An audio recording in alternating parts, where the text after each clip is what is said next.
Hello, my name is Ani Pimentel, and I'll be focusing on the issue of gentrification in my hometown, Jersey City, in the city right over, Union City, the effects it's already had on Hoboken, New Jersey, and the effects it has on Hudson County, New Jersey as a whole.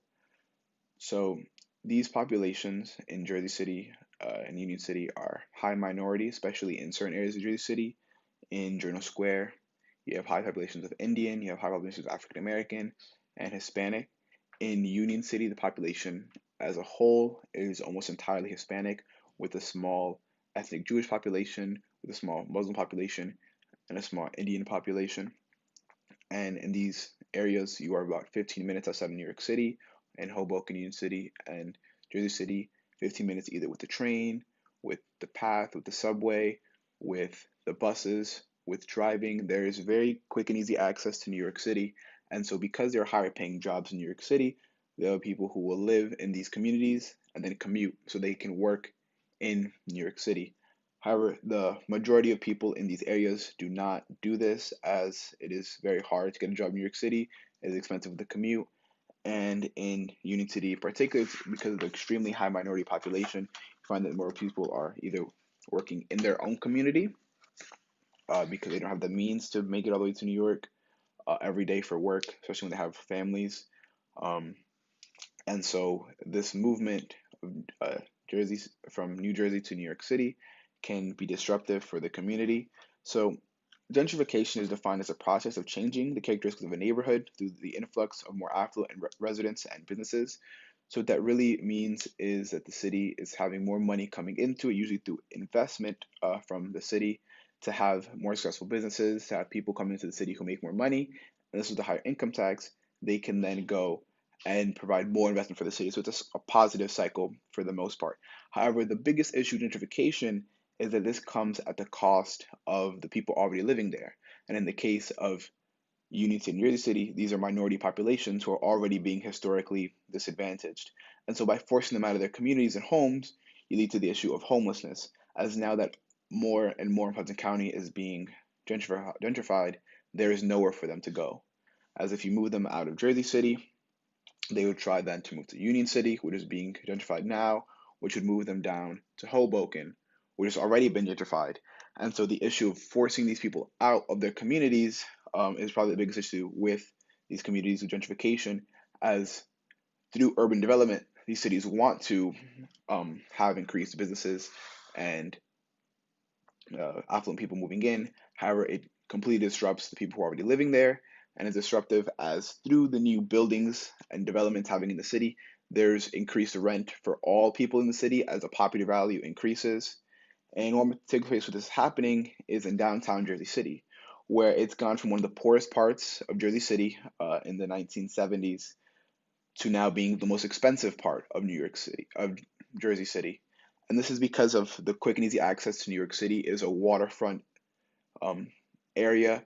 So using that value of the nice view you get from the condos and all the new condos that have gone up, there are buildings that once went for $100,000 in downtown city to now being worth $1 million. And the new bars and stores have opened up in downtown New York City. And while it's doing the best they've done economically, it comes at what cost? And now, because of the new housing value that skyrocketed, so has rent. And that's not just for people who are living in the condos, but that's for everyone in the city.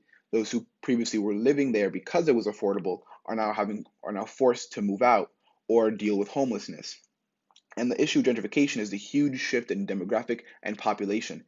The city improves, but not for the people who already live there. The improvements of the city are not for the residents. And the issue comes with who are they for? Who is the city being uh, bettered for? Is it for the people who already live there or for these new people coming into the city? And the problem comes with the shift in demographic that's usually racial, as the working class in downtown New York City went from making up 18% of the population to 9% of the population. Puerto Ricans in downtown New York City, the population went from 17% to 8%, and the white population rose from 46% to 56% in downtown Jersey City. So the issue of gentrification is you're moving these minorities out of their homes and having them deal with homelessness or have to suffer with the increased rent that they have to pay as the city is bettered for new people to come into them. And so the issue comes with what then happens, how far will they go for urban development versus the housing crisis? As these new condos are built, you now have people who are dealing with the fact that they do not have a place to live. And this issue is bigger than just downtown Jersey City. It's happening where I live in Journal Square, Jersey City, as new condos are being built up.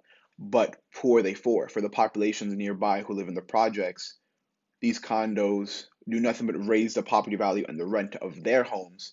And now it's forced where they're already living in what would be considered affordable housing, where affordable housing needs to be for the people in these areas who are making $20,000 to $45,000 annually, and these new condos are going up at $100,000 annually, and it's clear that they are not for these people here. It is meant for these people to be moved out of their communities, and it's not just a Jersey City issue either. It's happening in Hoboken. It's already happened in Hoboken. Throughout the 1970s, there was huge gentrification. It's happening now in Union City, where condos are being built up right across from the high school, and when the entire population there is not making the amount of money to be living in those condos, it's who is this housing for? It's a Hudson County issue in general. And Mayor Phillip of Jersey City has claimed that the administration is going to enact an inclusionary zoning ordinance, like many of the major cities in Jersey City have in New Jersey have done. So to keep it a mixed income community, but no substantial change has been done, no ordinance has been passed. And so using Hoboken as an example, as probably the most gentrified area in New Jersey, it's through the 1970s and 80s there were mass arsons committed in New York City and also in these areas that were right across from New York City, with only 15 minutes out. You could be in New York City from Hoboken in the 70s. And so this was used to force out the residents so that the landlords could build expensive condos on the same area and charge 5 to 6 times higher rent. As these people are working in New York City, paying New York City income tax, but living in New Jersey, don't have to pay the New Jersey housing tax. It's cheaper to live in New Jersey than it is to live in New York City. And since then, Hoboken has had rampant economic growth, but it's also had rampant demographic shift as the residents who lived there were not working and improving the community of Hoboken directly. They were doing so and working so in New York City. And now there are new ordinances placed in order to protect these low income people. And all developments are required to set aside 10% of their units for affordable housing. So all new developments must also have affordable housing involved with them. But there's now a new proposal that would allow developments to create less affordable housing in return for creating recreational facilities such as public schools, community centers, or even direct contribution to the Affordable Housing Fund. And I'm not yet sure whether this will be a step in the right direction or the wrong direction, whether or not it'll improve Hoboken, as we have to see the effects of it. But what we're looking to see is positive change in Jersey City and Union City, where the effect is now spreading out, as the spread already in downtown Jersey City has created an extremely affluent area, but it's forced out much of the population. And so this is happening now in Journal Square, New Jersey, where there is more minorities, African Americans, Indians, Hispanics, and then in Union City, where the population is entirely working class, lower income Hispanics. It's going to have a tremendous shift and cause great damage to these communities. And so, problem gentrification needs to be resolved through affordable housing acts through their legislature.